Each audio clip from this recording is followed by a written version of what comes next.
북한에서 저희 100달러를 벌려면 정말 이틀발이 3일발이 나가서 힘들게 해야 되는데 그걸 벌어봤자 여기가 14만 돈밖에 안 되잖아요. 저는 그걸 알고 있었어요. 이 현아의 진짜? 가치를 알고 있었어요. 왜냐면 이제 저희는 바닷가 지역이라서 KBS 이런 성출하는 방송을 직접 본 거예요. 그러다 보니까 그 흐름의 시세를 다 알고 저희는 살았던 거예요. 나만의 현 실태, 누가 대통령이 되는지, 어떻게 지금 정세가 흐르는지를 다 알고 있었던 거예요. 대한민국에서 하루 나가서 온 만큼 버는 네, 것도 그런 다 것도 알고. 다 알고 있고 우리 돈으로 환산했을 때 엄청난 거니까 야, 저런 나라 가서 살았으면 좋겠다.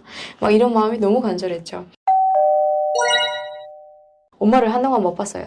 한 줄 못 봤던 것 같아요. 근데 진짜? 그동안 조사를 받는 게 저는 이제 어떻게 보면 안전원들을 정말 많이 상정해 봤는데 이건 조사가 아니고 그냥 같은 얘기를 하는 그런 기분이었어요. 거짓말할 이유도 없고 거짓말할 생각도 없고 그냥 사실 그대로 얘기를 해주면 되는 거니까 뭐가 뭐 힘든 것도 없었어요. 내가 고문을 받는 것도 아니고 물론 그 순간에 이제 제가 한국에 와서 이런 조사를 길게 받을 거라는 상상은 못 해봤거든요. 그냥 짧게 조사면 그냥 북한은 웬만한 조사는 진짜 큰 죄를 지지 않는 이상은 그날 저녁 갔다 다음날 아침 나오잖아. 네, 그러니까 그런 생각 없었는데 야, 생각보다 되게 오래 걸리는데 시간이 계속 그러니까 지나니까 조금 답답함이 있긴 하더라고요. 대한민국에 와서 내가 생각했던 것보다는 조금 많이 답답하다 지금 이 순간이. 그렇지만 걸쳐야 되는 거는 확실하다. 내가 봤을 땐 이런 게 없이는 안 되는 건 확실하다. 그래서 그냥 받아들이기를 했어요. 그래서 힘들긴 했어요. 약간 뭔가 해도 말 또 하는 게 쉽진 않잖아요. 그치. 그렇지만 그래도 와중에 사람들이 선생님들이 너무 이렇게 친절하고 잘 대해주시고 하니까 그런 데서 좀 친근함을 많이 느끼고 그때 좀 그런 게 있었어요. 떠날 때는 못 느꼈는데 와보니까 내가 이제는 정말로 거기 있던 사람들 못 보나? 이런 생각이 확 드는 거예요. 어떻게?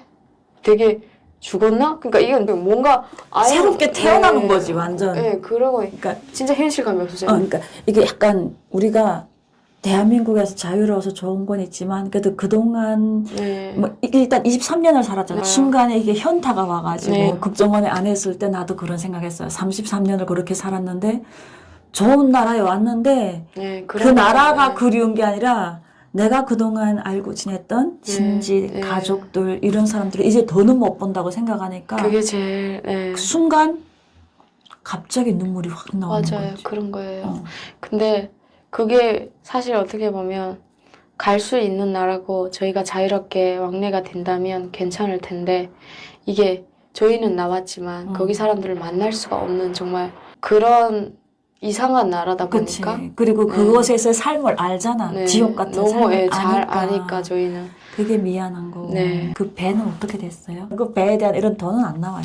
일단 저희 나오는 걸 알고 있었는데 그 처음에 그러시더라고요. 배를 여기서 장착해서 운영을 하시겠냐고. 그래서 제가 웃었어요. 에? 제가 여기 와서 이 배를 운영한다고요? 아니요. 저 이 배 운영할 생각 없어요. 이 대한민국에 없는 배, 이 배를 가지고 배 운영한다고 말도 안 되고 새로 태어났으면 새로운 삶을 향해서 살아야 되는데 그냥 그렇게 물어보시는 거겠죠? 그래서 그러면 여기 포기서를 써줘야 된다는 거예요. 그래서 그냥 생각 없이 썼어요. 알고 봤더니 그 포기서는 그렇게 쓰는 게 아니더라고요. 그래서 썼는데 내가 자체로 포기를 했으니까 돈도 받을 수 없죠. 그런 거 갚았겠다고 생각한 적이 단 한 번도 없어서 좀 뭐 이렇게 아쉽다 그런 건 없는 것 같아요. 근데 대신 내 배 그래도 그동안 되게 고생 많았고 못 본 게 좀 볼 수 있으면 좋겠다. 북한에서는 배 하나 가지고 있다 선주라는 게 그쵸, 엄청난 여기로 말하면 중소기업이에요. 중소기업. 맞아요. 그렇죠. 웬만한 일반 기업도 아니고 잘 나가는 중소기업이거든요. 왜냐면 맨날 돈을 가져다 주는 거기 때문에. 그래서 배 선주들은 진짜 잘 산다고 그러잖아요. 어찌됐든 그 사이에서는 잘 사는 거예요. 정말 잘 살죠. 여기서 잘 산다는 그 차이하고는 좀 다른데 그런 거 봤을 때 그거를 포기한다는 게 쉽지는 않지. 너무, 그럼에도 불구하고 자유는 정말 좋았다. 절박한 것 같아요. 북한에서의 집은 어떻게 괜찮았어요? 그러니까 집은 저희 집은 아파트였는데 되게 크고 좋았어요. 현관이 아파트 들어가면 앞집밖에 없는 그런 큰 데였는데 집이 칸이 좀 컸어요. 시원하고. 근데 서울에 제가 집을 받았는데 보니까 집이 되게 작은 거예요. 이게 되게 작다 하면서도 일단 저는 좀 그런 것 같아요. 너무도 당연한 게 없잖아요. 저희가 받아야 되는 이유도 없고 이렇게 해주는 게 너무 다 감사한 마음. 그러니까 되게 좋고 그래도 내가 이렇게 새로운 맞았지. 보금자리를 해주고 생각지도 못했던 이런 뭔가 배려를 해주니까 너무 감사한 마음뿐이었던 것 같아요. 진짜로 정말로 감사해요. 정말 진심으로 감사하고 이렇게 할 수 있게 나갈 수 있게 뭔가를 이렇게 해주는 물론 처음부터 마지막까지 다 해줄 수는 없잖아요. 그렇지만 이 첫 발을 이렇게 잘 신발을 잘 시켜주고 저희가 뭔가 할 수 있게 보장을 해주는 그 자체가 엄청난 게 큰 거라고 생각하거든요. 어떻게 보면 그런 말도 있잖아요. 대한민국 국민들이 너무 도량이 넓고 마음이 넓기 때문에 이렇게 된다. 정말 그런 것도 진짜 맞는 소린 것 같고요. 북한이라는 사회에서 저는 한 번도 공짜를 뭐 받아본 적이 없지만 저희들이 늘 떠드는 자본주의 섞어병든. 그런 자본주의라는 나라에 와서 이렇게 뜻하지 않은 이런 배려를 받으니까 너무 감동이 되는 거 있죠. 이런 나라에서 내가 정말 잘 돼서 보답하고 싶다라는 생각이 제일 먼저 들더라고요. 저는 그런 것 같아요. 처음에 받았으면 무조건 보답은 해야 된다고 생각하거든요. 열심히 공부해서 대학도 졸업하고 제가 토대가 다 잡히면 저가 힘들었던 순간에 이렇게 배려를 받았으니까 제가 여유가 생긴다면 다른 힘든 사람들을 위해서 기부를 하는 그런 꿈을 저는 대한민국에서 가장 인상 깊었던 음식은 뭐예요? 저는 이제 한우, 그러니까 소고기에 대한 기억이 안 좋았는데 어떤 분이 저한테 이렇게 같이 식사를 하시자고 하시는 거예요. 저 소고기 한우를 먹을 건데요. 그래서 소고기 저 좋아하는데 일단 했으니까 먹어야지 하고 했는데 되게 맛있는 거예요. 진짜 맛있다. 이거 어떻게 이렇게 맛있어요? 하니까 한국에서 제일 일러주는 게 한우라고 그러시는 거예요. 그래서 진짜 그때부터 소고기에 대한 맛을 들여서 저는 소고기를 지금 너무 잘 먹고 있어요. 네. 처음에 딱 왔을 때는 네. 소고기가 이상하고 냄새가 난다 했는데 그리고 하나원에 있을 때 하나둘 학교에서 공부를 했거든요. 저는. 근데 거기서 선생님들이 되게 좋으셨어요. 선생님들이 토일은 무조건 주말이라고 휴식하잖아요. 그때 되면 이렇게 나와서 치킨을 막 사주시고 그러시는 거예요. 그때 치킨 맛이 진짜 맛있는 거예요. 너무 왜? 치킨이라는 게 진짜 맛있다. 막 그때 북한은 치킨 없어요? 없어요. 그러니까 치킨 자체는 없고 그냥 닭 이렇게 아시죠? 봄에 먹지 않으면 막 닭검해 먹고 볶아 먹고 그런 것만 볶아 하잖아요. 먹는 것도 잘 사는 집이 볶아 먹지. 그냥 그렇죠. 다 그냥 삶아 닭검해서 먹죠. 뜯어서 요만큼씩 얹어서 국에다가 그렇죠. 너무도 다른 것 같아요. 깜짝 놀랐어요. 저희 이제 위는 아직 적응이 안 됐어요. 위는 그렇게 많이 먹을 수 없는데 여기서는 막 1인 1닭? 뭐 이래가지고 1인 1닭이면 혼자서 한 마리를? 야, 말이 안 되지. 진짜 이제 좀 보니까 얼마든지 가능하진 않을까. 그렇게 많이 돈을 버는데 그 돈은 다 어디다 갖다 건사해요? 그 돈은 그냥 집에다 건사하죠. 약간 북한 돈으로 건사 안 하고 저희는 현화로 딱. 또 달러를 바꿔가지고 저축하. 옛날엔 그런 거 없었잖아요. 화폐 교환 딱 해서 한번 다 망했잖아요. 돈 많은 사람들이 망한 사람들이 많다 보니까 이제는 이런 국가 돈을 못 믿는다. 약간 그런 인식이 있어서 현화를 다 저축하죠. 그게 이제 흐름이 됐는데 또 북한 정권이 갑자기 또 현화를 못 쓰게 하고 현화를 개인이 막 국돈으로 전환하고 그걸 못하게 해요. 그러니까 현화를 가지고 있는 것까지는 괜찮은데 가지고 있는 사람들이 그 국돈으로 전환하려면 무조건 국가은행에 가서야 바꿔야 되는 거예요. 그래서부터 현화 가격이 원래 84만이 최고로 오른 가격이었거든요. 99만, 100만까지 막 뛰어오르는 거예요. 정말 미친 것처럼 오른 거거든요. 아마 지금 뭐 누가 그런 게 140만이라는 소리도 있던데 그거는 진짜 미친 거예요. 아예 국돈은 엄청 가치가 없는 거죠. 여기서는 13만 5천인가 막 그렇게밖에 안 하잖아요. 그렇죠. 근데 거기서는 100만이니까 이게 완전 너무나도 가치가 없는 거예요. 대한민국이 오기 전에 이미 달러를 만지다가 오셨네. 일단 배원영을 하면서 항상 돈을 이렇게 국돈으로 이렇게 가지고 있었어요. 왜냐면 현화로 깔기보다는 이렇게 나가는 돈이 되게 많으니까 계속 일단은 기름 사고 전화를 해야 일당 주고 하니까 그렇게 막 보관해두고 건사해둘 돈까지는 없었던 것 같아요. 그리고 배라는 건 이렇게 정말 많이 투자가 들어가요. 정말 제가 되기 시작했을 때 이제 누릴 일밖에 없는데 그리고 포기했구나.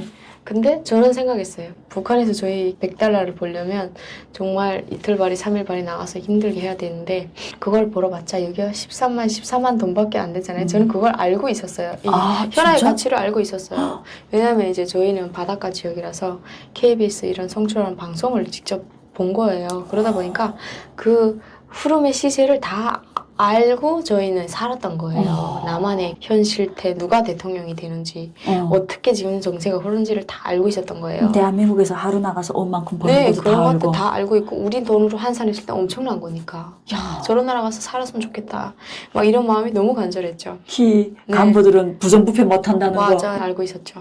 정말로 저는 올 때는 저희는 집도 하나도 안 팔고 엄마는 그랬어요. 간다고 생각하지 말자. 준비하는 데서 막 뭔가 다 팔아치고 재산도 팔고 이러지 말고 열쇠를 가지고 있다가 혹시라도 너 전에처럼 가겠다고 했다가 또 안 간 것처럼 또 그럴 수 있으니까 일단은 이렇게 마음을 가져야지 갈 수도 있으니까 해보자 했는데 그냥 와버린 거예요. 그냥 뭘 가져오는 게 중요한 게 아니고 그러니까 제가 정말 계획적으로 뭔가 가져오려고 생각했으면 누구처럼 이렇게 핸드폰에 다 촬영해가지고 오죠. 그 핸드폰마저 그치. 정말 제가 힘들 때 많이 도와줬던 그런 분한테 그냥 가지라는 말을 못해서 이걸 팔아달라고 맡기는 식으로 해서 주고 온 거예요. 저는 정말 오기 전에 지함까지 해서 다 주고 왔어요. 그러다 보니까 저는 정말로 그냥 거기 있는 사람들을 어떻게 해서든지 저희 있는 걸 다 주고 싶었던 거예요. 마지막에 나는 필요 없으니까. 네. 근데 와보니까 핸드폰이 있어서 되게 도움이 됐을 텐데요. 그러는 거예요. 그런 거 보고. 근데 후회는 없어요. 그치. 네. 그 어렵게 사는 네. 사람한테 하나라도 더 가지고 어렵게 왔으니까. 살진 않아요. 그래도 뭐 여기보다는 어렵지. 그렇죠. 되게 돈도 많고 하지만 그래도 저는 이제 뭔가 도움이 됐으면 좋겠고요. 그렇게 한 선택이 저는 후회되지 않고 정말 제가 계획적으로 왔다면 그러니까. 네, 뭐든지 다 촬영하고 네, 못할 게 없었잖아요. 저는. 그런데 그런 계획은 없었던 것 같아요. 저는 오직 중요한 게 내가 사회를 벗어나서 이 지역 같은 삶을 벗어나서 사람답게 자유롭게 살고 싶은 그런 마음뿐이었던 것 같아요. 그냥 다 필요 없어요. 다. 오직 내 몸이 가는 게 중요했던 거예요. 정말 대단했다. 대한민국에 와서 지금 공부를 하고 있잖아요. 네. 공부하면서 어려운 건 뭐가 있어요? 저는 공부를 하는 데서 어려운 게 제가 있을까요? 어떻게 보면 저는 정말 어려운 그런 힘든 순간들을 너무 많이 겪었었는데 오기 전에 정신적으로 스트레스를 정말 많이 받았는데 공부를 하는 세계가 이게 돈을 버는 세계하고 너무 다르다 보니까 너무 행복해요. 나를 위하고 그리고 나는 이걸 해서 내가 원하는 그 꿈을 이룰 수 있으니까 너무 좋아요. 그냥 밤새 공부해도 싫지 않고 머리가 깨질 정도로 공부해도 내가 하루라도 배워가고 있고 이렇게 모르는 영어 단어를 하나라도 더 외우고 있다는 그 생각이 너무 즐겁고 그래서 시간이라는 게 어떻게 보면 저는 막 이렇게 하루를 아파서 좀 하루 종일 아무것도 못했다. 되게 속이 아픈 거예요. 남한이라는 게 와보니까 시간이라는 게 정말 군 같더라고요. 시간이 북한은 막 빨리 시간이 가라 이러는데 여기는 하루하루가 1분 정말 1초가 너무 소중한 거예요. 그거를 내가 뼈저리게 느꼈어요. 와서 아 내가 그렇게 거기서는 10시간도 자고 막 그랬는데 여기서는 잠을 그렇게 자는 게 아까워서 커피를 마셔서라도 좀 새벽 1시 대체적으로 자고 아침에는 조금 깨어나기 힘들어서 7시에 깨어나긴 하는데 이게 익숙이 안 됐어요. 저는 아침에 한 6시 깨어날 때도 근데 잘 만큼 자는 건 맞아요. 그렇지만 북한에서는 더 잤다는 게 이제 너무 창피한 거예요. 근데 북한에서는 잘 수밖에 없는 네, 게 할 게 없어요. 할 일이 없어요. 네, 저는 조직생활에서 좋고 제가 하고 싶은 머리 단장을 하고 싶은 대로 해서 좋고 입고 싶은 대로 옷을 입어도 누가 하나 동무 오라 해서 뭐 너 어디야 소속이 어디야 어 누가 이런 옷차림을 하라고 했어 그런 얘기를 안 그럼 듣으니까 그런 옷은 다 어디서 사요? 그냥 옷은 되게 이쁜 거 많이 팔아요. 저희도 백화점 있잖아요. 백화점도 있고 상점에도 되게 많고 정말 저는 약간 옷을 되게 이쁘게 입는 스타일이었거든요. 아니 근데 백화점에서 파는 옷을 사다 입었는데 그게 뭔 제 죄가 말이에요. 돼가지고 네. 그럼 그걸 팔지를 못하게 했어야지. 제가 그렇게 얘기를 해봤어요. 그거 우리가 팔라 해서 파는 것도 아니고 지네들이 이렇게 몰래 판다 뭐 이러는데 사실은 그런 거예요. 그 목적이 아니지 돈 달라는 거지. 네. 걔네들도 이제 계획이 너무 많이 바치고 내라는 게 많고 하니까 어떻게 해서든지 우리한테 트집을 걸어서 그걸 어떻게 해서든 쥐어뜯어 맞춰서라도 저희들한테 돈을 받으려는 게 기본 자, 옷을 목적이에요. 깔끔하게 있었으니까 네. 돈은 있을 것이다. 맞아요. 그러니까 항상 걸리는 애들 보면 그냥 옷을 이쁘게 입고 다니고 돈 좀 있어 보이는 애들만 다 단속하지 돈 없어 보이고 막 이러고 다니면 절대로 단속 안 해요. 머리를 아무리 풀어도 해쳐도 안 단속해요. 생각만 해도 너무 싫어요. 김정은 정권 들었으면서 여자들 귀걸이랑 목걸이랑 맞아요. 그 목걸이 한번 착용했다가 운목걸이였거든요. 동무 목걸이를 왜 착용했냐고. 청년 동무 목걸이를 착용하면 안 된다는 거예요. 그럼 누가 착용하는데? 여명들이 목걸이를 착용했는데 젊은 사람은 목걸이를 착용하지 말고 여명은 착용해야 된다는데 그래서 저 이거 목이 아파서 약 치료제를 한다고 하니까 그게 말이 되냐고 그래서 말이 돼요. 막 그러면서 싸웠다니까요. 그냥 이상해요. 북한이란 나라는 이해가 안 돼요, 그러니까 저는. 딱 그 사람들도 아마 알 거야. 그 이게 사람들 당연히 알죠. 단속할 일이 아닌데 그렇게라도 트집을 잡아서 돈을 뜯어내야만 자기들도 맡겨진 과제를 하니까. 맞아요. 저도 그래 물어봤어요. 청년도민 일꾼들하고 저도 가까운 사람들 되게 많거든요. 왜 이렇게 우리한테 그래요? 목적이 뭐야? 그러니까 돈이죠. 기본 돈. 돈 때문이야. 야, 우리가 그러고 싶어서 그러냐? 내라는 게 가지가 너무 많아. 우리 와이프 지금 미치려고 해. 나 돈 많은 와이프 얻어가지고 마음이 더 없는 서 얻었는데 그놈의 돈 때문에 얻은 돈 다 거들나서 나 지금 연애해야 될지 말아야 될지 막 이러는 판이에요. 청년도민 일꾼들이라는 건 대학을 졸업하고 군사복무, 만기복무하고 입당 다 하고 그 다음에 배치를 이제 청년동맹 안에 배치받다가 이제 시당에 뭔가 조금 조직 지도하고 뭐 이러면서 올라가려는 단계를 걸쳐야지만 되는 그런 거 자리예요. 근데 그 자리에선 돈이 엄청나게 나가요. 나는 내가 부럽다 하는 거예요. 왜? 내가 왜 부러워야 하니까 야, 지 돈만 버는 게 부럽지 않고 우리 좋은 줄 아냐. 정말 간두고 싶대요. 간두고 저희도 장사하고 싶대요. 그렇지만 그동안 그 힘든 군사복무 나라를 걸치고 대학 그 힘들게 돈 다 쓰면서 그 다닌 대학 그리고 이때까지 나간 돈들 그게 아까워서 견디고 참고 하는 거라고 저한테 얘기를 하더라고요. 아, 그걸 들으니까 어떻게 보면 정말 걔네들도 그 간부하는 게 쉽지 않네. 네. 그래서 누구를 나쁘다고 봐야 되냐? 정권이 나쁜 거죠. 네.